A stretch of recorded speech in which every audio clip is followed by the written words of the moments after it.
Episode 1, getting out of the deal. So here's my story. So back in 2022 or early 2022, when the real estate market was starting to recover, I acquired a property just east of Toronto, just 1 hour away from Toronto. It was a good property, something that I really want to add on my portfolio.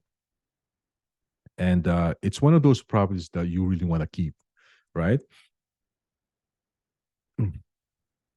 N- Uh, now, um, Now, before I found out about this property that I was talking about, I was already in the middle of a deal with one of the other property that I secured on, and I was just waiting on closing. Right. So to cut the story short, um, this property was at that time was the only turnkey property that I can get that I can get within my price range, right? Because at that time, early 2022, when the peak market was, when the market was really high, this property is one of those a property that is within my own budget, right?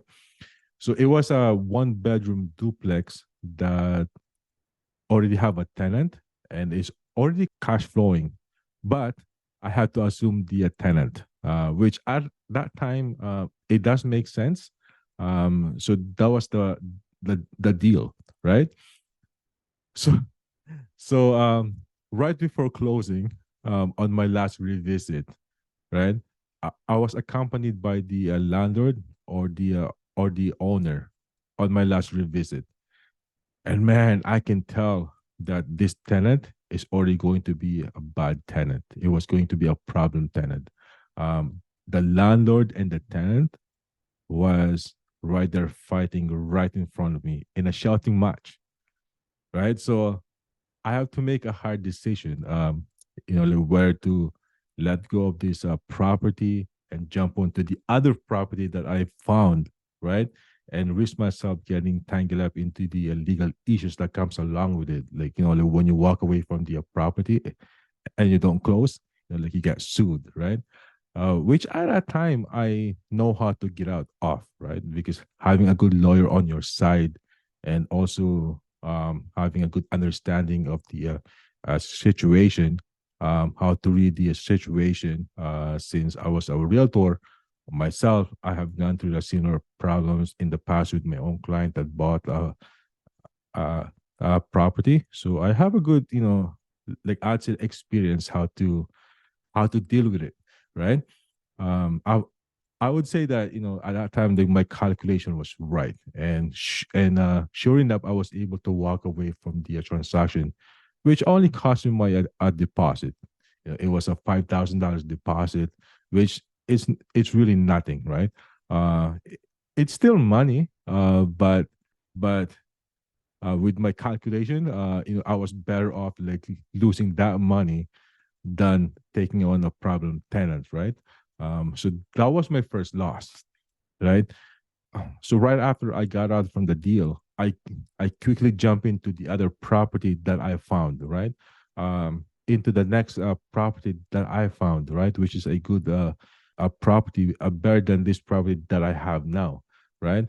And this is something that I like to own because of it's um, a 3 bedroom compared to compared to 1 bedroom, and my plan was to convert this bungalow into a secondary basement suite, or add a secondary basement suites uh, that would give me a two different cash flow, right? um, so this property now was a 3 bedroom bungalow, and it has a biggest piece of land, right? So let me show you what it looks like for you guys to have an understanding of like what I'm talking about, right? So I'm gonna show you first the first property that I acquired. So here's what the first property that I acquired. This was a 1 bedroom duplex, as you can see from here. that it's got two doors, one going upstairs and one going downstairs, right? But the problem here is that I have to acquire the tenant, which I just said, that it will be a problem tenant. So I had to walk away from this property, and I had to assume, and I had to quickly jump into this a second property, which is this property. So the second property that I acquired is this property here. As you can see from here, this is a three-bedroom bungalow, and it's only got a three-bedroom. But my plan was to convert it and to add the secondary basement suites, which will give me a two different cash flow, right? As you can see from here, the backyard, it's big, and this is something that I like to keep as part of my portfolio when I'm acquiring a property. Especially my strategy is always been a buy and hold. I like to keep a piece of property that have a bigger piece of land, because what appreciates in value is always going to be a piece of land, right?